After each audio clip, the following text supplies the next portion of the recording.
खुशामदीन and welcome in lovely programme Sunday star. आज के group discussion का उन्वान है मुसलमानों की तालीमी पसमानदगी, मुकाबला और हल। मोहतरम नाज़रीन व सामीन, आज ये हमारी मुश्तरका खुशबख्ती है कि हम लोग 10 फाउंडेशन, जो एक ऐसा अदारा है जो शबाना रोज़ कौम को तालीमी तरक्की की जानिब रवां दवा करने के लिए कोशा रहता है, और जो हमारा अहम मौजू है, आज का टॉपिक है, वो हमारी कम्युनिटी में, हमारे समाज में, हमारे माशरे में तालीम के तई अदम दिलचस्पी क्यों है, और इस अदम दिलचस्पी के बायस जो कौम तनज़्ज़ुली का शिकार हो रही है, पसमानदगी के क़ारे मज़ल्लत में डूबती चली जा रही है, इस ताल्लुक से आज डर्स फाउंडेशन ने जो ये ग्रुप डिस्कशन रखा है, हम इंशाअल्लाह आज इस ताल्लुक से बहुत सारी बातें करेंगे।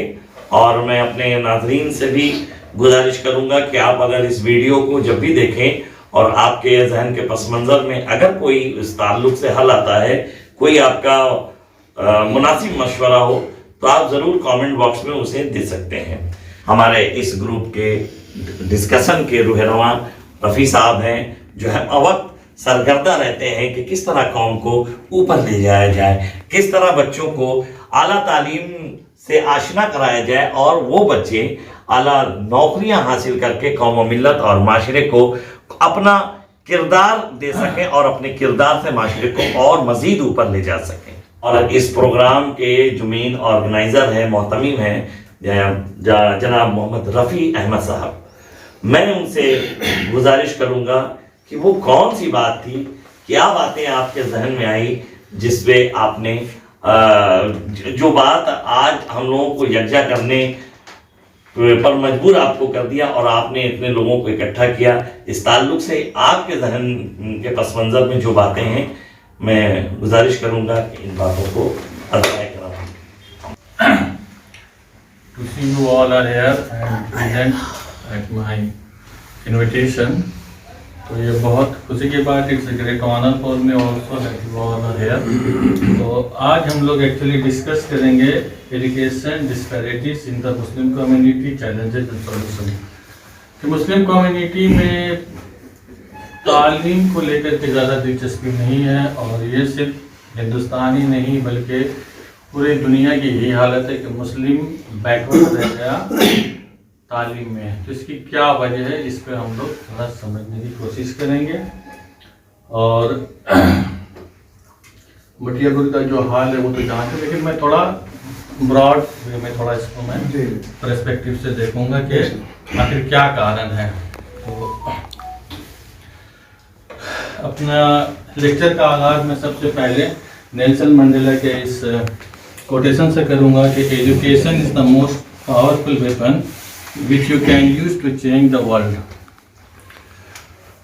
नेल्सन मंडेला का कोटेशन है कि ये जो एजुकेशन है बहुत ही पावरफुल वेपन है। किसी ज़माने में पावर में मसल क्या होता था, घोड़े में बैठ करके तलवार लेकर के दुनिया फतेह कर लिया करते थे, लेकिन वो ज़माना आज नहीं है। आज ज़माना बदल गया है, आज पावर है एजुकेशन का, और एजुकेशन में अगर आप आगे नहीं हैं तो मतलब आप कमज़ोर हैं। इसका जिंदा मिसाल आज हम लोग देख रहे हैं फ़लस्तीन में। जो फ़लस्तीन और इसराइल के दरमियान जो जंग है, उसमें इसराइल कितने, यहूदी कितने हैं, 1 करोड़ से कुछ ज़्यादा हैं, है ना। लेकिन पूरी दुनिया में आज उनसे लोग दबे हुए हैं। वो गलत काम भी कर रहा है, फिर भी उसके ख़िलाफ़ बोल नहीं पा रहे। वजह इसकी है कि वो एजुकेशन में आगे हैं, वो टेक्नोलॉजी में आगे हैं, वो बिजनेस में आगे हैं, वो बहुत सारी चीज़ों में आगे हैं। और आप देखेंगे नोबेल प्राइज़ टेक्नोलॉजी और साइंस में 250 माना 250 से ज़्यादा उनके पास है। मुसलमानों के पास एक था डॉक्टर अब्दुल सलाम पाकिस्तान का, लेकिन वो भी ज्वाइंट वेंचर में था। लेकिन अफसोस की बात यह है कि वो कादियानी था, और कादियानी को हम लोगों ने इस्लाम से खारिज कर दिया, तो जो रहा था वो भी चला गया। तो आखिर क्या कारण है कि ये पूरी दुनिया में हम इतने बिछड़ गए क्यों, वजह इसकी क्या है? तो सबसे पहला वजह जो मेरे समझ में आता है कि हम लोगों ने बिजनेस एजुकेशन को कैटेगराइज किया है। एक को बताया दीनी तालीम और दूसरे को बनाया दुनियावी तालीम। इस तरीके से एजुकेशन को बांट दिया। बच्चे के जहन में शुरू से ही हम लोग ये दे देते हैं कि ये तालीम जो है आपको आखिरत की तरफ ले जाएगा। आप जब दुनिया से चले जाएंगे, जब आप ना ख़त्म वाली ज़िंदगी जब आप गुजारेंगे, तो आपको ये तालीम काम देगा। ये तो बकवास है, सिर्फ 4 दिन के लिए है। एक डॉक्टर बनिए, इंजीनियर बनिए, साइंटिस्ट बनिए, मर गए, बात ख़त्म हो गई। तो इससे क्या होता है कि ये ऊंचा हो गया, ये नीचा हो गया। तो जहनियत जो बच्चों का था, जो मुस्लिम बच्चों का, मैं पूरे वर्ल्ड की बात कर रहा हूँ, कलेक्टिवली बात कर रहा हूँ, पूरे मुसलमान की बात कर रहा हूँ, वो इधर आ गया और इसके बारे में थोड़ा सा कम हो गया। आप क्या करके देखिए, अफगानिस्तान या जो भी है, जिस भी कंट्री में देखेंगे, इस पे ज़्यादा जोर दिया जाता है, इस पे नहीं दिया जाता है, जिसकी वजह से जो है टेक्नोलॉजी वगैरह में हम लोग पीछे रह जाते हैं। लेकिन मेरा बोलना है कि जो 4 दिन की ज़िंदगी जो हम लोग करते हैं, तो ये दिया किसने? उसी अल्लाह ने दिया ना, कोई शैतान तो नहीं दिया। तो क्यों दिया, क्या कारण था, वजह इसकी क्या? हालांकि मैं समझता कि वो 4 दिन की ज़िंदगी जो है वो लाफानी ज़िंदगी में जाने का कुंजी चाबी है। आपको हासिल यहीं से होगा। अगर आप इसको नहीं ठीक रखेंगे तो ये भी काम नहीं करेगा।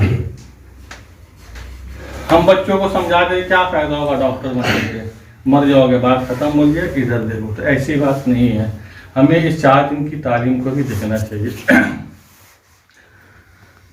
आप नमाज पढ़ के या रोज़ा रख के या मजहबी काम करके जो सवाब कमाते हैं, मैं समझता हूँ कि एक डॉक्टर भी किसी की ज़िंदगी को अगर बख्शता मतलब बचाता है, तो उसको भी तो सवाब मिलता होगा, या उस टीचर को भी सवाब मिलता होगा जो उस डॉक्टर को बनाया होगा, है ना? तो हमारे हिसाब से, मैं आपकी बात नहीं करता, मेरा जो एनालिसिस कहता है कि एजुकेशन इज़ एजुकेशन, इसको बांटिए मत प्लीज़। जिस दिन बांटना छोड़ देंगे तो मामला हो सकता है सुधर जाए, ठीक है ना? मैं एक छोटा सा एग्जांपल देना चाहता हूँ कि हम लोग मस्जिद में कभी कभी एक पंखा या कुछ दे देते हैं कि इसलिए कि सवाब जारिया होगा, पंखा चलता रहेगा तो हमें सवाब मिलता रहेगा, ऐसा सोचते हैं। तो 800 900 या 1000 1200 का पंखा देकर हम इतना खुश हो जाते हैं। तो आप उसके बारे में क्यों नहीं सोचते जिसने पंखा को इन्वेंट किया? आप एडिसन के बारे में क्यों नहीं सोचते हैं? आप निकोला टेस्ला के बारे में क्यों नहीं सोचते कि आज इसके बदौलत ही तो पंखा आया? ऐसा पंखा करोड़ों अरबों कितने मस्जिदों में, मंदिरों में, गुरुद्वारा में चल रहा है, तो क्या उसका जवाब उसको नहीं मिलता होगा? तो कहने का मतलब है कि आपका आखिरत दोनों तरफ से बन सकता है। मैं ये नहीं कहता कि आपको ये नहीं करना है, ये भी करना है और ये भी करना है, ये दोनों ही करेंगे तभी होगा, ठीक है ना? आप मस्जिद इसके लिए तो बना सकते हैं, लेकिन मस्जिद को प्रोटेक्ट ये करेगा। अगर आप स्कूल नहीं बनाएंगे, आपके पास अच्छे वकील नहीं होंगे, अच्छे लोग नहीं होंगे, तो आपकी मस्जिद तो आपसे छीन ली जाएगी, और जो आज हो भी रहा है। तो ये एक चीज़ मेरे दिमाग में आ रहा था कि शायद ऐसा होगा, हो सकता है आप इत्तेफाक नहीं भी करें, लेकिन ये मेरा एनालिसिस है। इसके अलावा एक और चीज़ है, एनालिसिस ऑफ एक्सपेंडिचर देखते हैं। एक्सपेंडिचर से मेरा मुराद वो एक्सपेंडिचर नहीं है जो हम अपनी रोज़मर्रा की ज़िंदगी में खर्च करते हैं, खाने पीने, रहने सहने या बच्चों की तालीम के लिए। 2024 में हज का कोटा 1,75,025 का हुआ है। 2024 से इतने लोग जाएंगे, और एक हाथी पे जो फीस है गवर्नमेंट का वो 3,99,500 है। तो मोटा मोटी मैं समझ लेता हूँ 4 लाख। इसके अलावा और भी अखराजात है, भी मैं उसके बारे में बात नहीं करता। तो जब मैंने इसको मल्टीप्लाई किया तो मेरे पास ये फिगर आया। ये फिगर आता 70 अरब रुपए का एक साल का हज के कोटे में अगर हम जाते हैं। हम ये नहीं कर, देखिए मैं हज के खिलाफ नहीं हूँ, मैं आपको आईना दिखा रहा हूँ, जो हो रहा है वो बता रहा हूँ। मैं इसे गलत नहीं कह रहा हूँ, आज के डेट में जो होगा और जो हो रहा है मैं उसकी बात कर रहा हूँ। 70 अरब रुपया हम खर्च करेंगे हमारी कम्युनिटी में, इंडियन मुस्लिम की बात से कर रहा हूँ, एक साल में। जो गवर्नमेंट कोटा से जाएंगे, फिर कुछ प्राइवेट से जाएंगे, फिर साल भर जो उम्रा के लिए जाते हैं, इन तमाम अखराजात को आप जरा सोचिए कितना रुपया होगा। ये तो वह हज के एतबार से है। इसके अलावा और भी बहुत सारे हम लोग करते हैं, जैसे अजमेर जाते हैं। पूरे हिंदुस्तान में कितना मज़ारात होंगे जरा सोचिए, हर मज़ार में उर्स होता है। इसके अलावा कितना कॉन्फ्रेंस करते हैं, कितना ईद मिलादुन नबी का प्रोग्राम करते हैं, नात खानी करते हैं, है ना। इसके अलावा कितना पैसा हम खर्च करते हैं ज़कात में, है ना, ज़कात में तो कुर्बानी में। इन तमाम पैसा का मेरे पास कोई फिगर तो नहीं है, लेकिन ये जो अरब रुपया या खरब में चेंज हो जाएगा, इतना मैं कह सकता हूँ। तो मेरी कम्युनिटी कितना खर्च करती है सिर्फ एक साल में। अब मैं आपसे पूछ रहा हूँ, इसके बरक्स एजुकेशन और हेल्थ में कितना खर्च करते हैं। अच्छा, एक मजे की बात है, इतना पैसा भी इसमें कोई सब्सिडाइज नहीं है, ये सब हमारा खुद का पैसा है। मस्जिदों में खर्च करते अपने जेब से, है ना, एसी लगाते अपने जेब से, लेकिन जब स्कूल की बात आती है तो वहाँ कुछ और होता है। तो ये कोई सब्सिडाइज नहीं। तो इसके बरक्स से जब आप देखिए एजुकेशन और हेल्थ में हम कितना खर्च करते हैं। मैं ये नहीं कह रहा हूँ कि आप मत करिए, मैं आईना दिखा रहा हूँ। कितना अरबों खरबों रुपया हर साल हम रिलीजियस काम में खर्च करते हैं, तो बैलेंस क्यों नहीं है। तो जब बैलेंस नहीं होगा, जिधर आप रहेंगे उधर ही ना तरक्की करेंगे। आपके पास मस्जिदें ज़्यादा होंगी, आपके पास नमाज़ें ज़्यादा होंगे, आपके पास मदारास ज़्यादा होंगे, खानकाहें ज़्यादा होंगी, लेकिन स्कूल कॉलेज यूनिवर्सिटी नहीं होगा। क्यों? क्योंकि आप इधर खर्च नहीं कर रहे हैं। और ये खर्च क्यों नहीं हो रहा है, मैंने जो पहले बताया कि हमने तालीम को डिवाइड करके रखा है। तो इन चीज़ों पर सोचने की ज़रूरत है कि आखिर ऐसा क्यों है। इसके अलावा lack of institution and organisation, हमारे पास कोई ऐसा इंस्टीट्यूशन या ऑर्गेनाइजेशन नहीं है जो बच्चों को सपना दिखा सके। हमारे पास है इंस्टीट्यूशन ऑर्गेनाइजेशन है, लेकिन वो काम नहीं करते। 12 रुपए का फाइल बांटने के लिए बड़ा से बड़ा प्रोग्राम करते हैं, बच्चों को देते हैं, जिसका कोई हमको आउटपुट नजर नहीं आता है।